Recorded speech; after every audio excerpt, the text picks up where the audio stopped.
Flight Simulator has finally come out on the Xbox Series X and S. I have some initial impressions and they're not all sunshine and unicorns. Let's dig into it. Hey, I'm Sam with Busy Dad Gaming.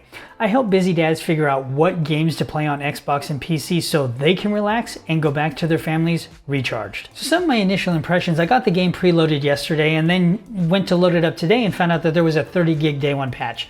So if you have some slower internet, just something to be mindful of, that there is that patch that you're gonna have to download in addition to the game. So now that I got the patch downloaded, I ended up finding out that there were additional issues that were starting to crop up. So as I jumped into the particular game, I ended up running into issues getting online. So once you got logged in, you would end up going through the title screen, you'd press any button, then it would take you to another screen, and then it usually just kind of stuck there for people. So it would just sit there with the loading screen, or if you made it past the loading screen, then it would just sit at that screen. It wouldn't actually do anything.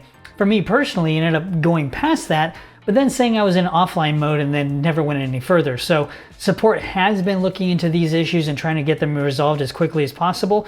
But these are some of those initial growing pains. So once I actually got into the game, I went ahead, I didn't learn anything, I didn't do any of the initial training up front. I went ahead and just jumped straight into a flight. And granted, not the best idea when you haven't used a controller on the console for this particular game. I did try it on PC with a keyboard, but jumping into this particular game, jumped right into it and ultimately ended up, dying, but details.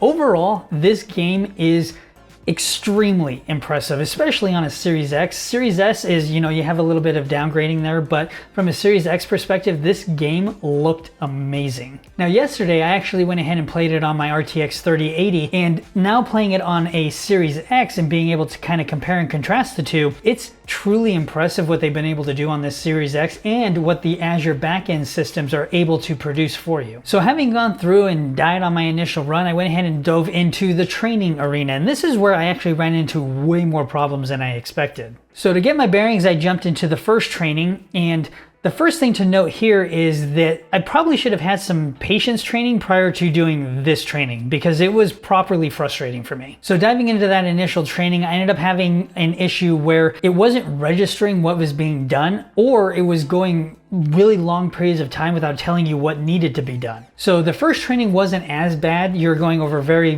basic stuff like the camera control. But when you got into the second training where you're looking at all the different instrumentation, that's where it was really buggy for me. So for example, the primary things that I was looking at is in that second training, it asked me to discover the flight controls. And that took me almost half an hour to actually finish just because it wasn't highlighting anything. I had to keep hitting that select button to go out from the different camera views to try to get it to actually enable. And then once I actually got it to enable, I would go ahead and interact with that thing. Sometimes it would register, sometimes it wouldn't. I kept having to try different things to get it to work. It was a very buggy experience and very frustrating. So far, it's been a rough start for the console depending on which area of the game you're actually getting into, assuming you could actually get into the game.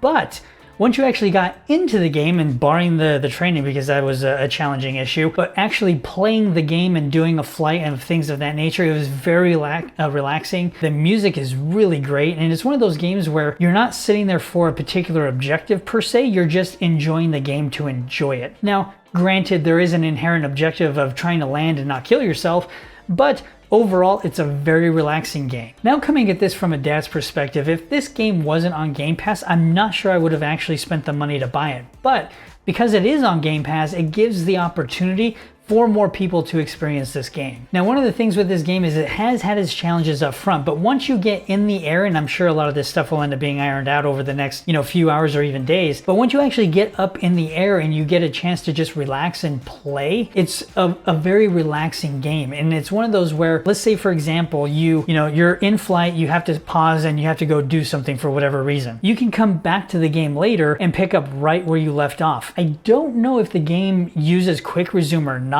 Assuming you haven't started another game, you can go ahead and jump right into this game after loading things up and start right back up where you left off. And for me personally, that is a massive deal. Overall, this game is very relaxing. It looks incredibly impressive from a graphic fidelity standpoint.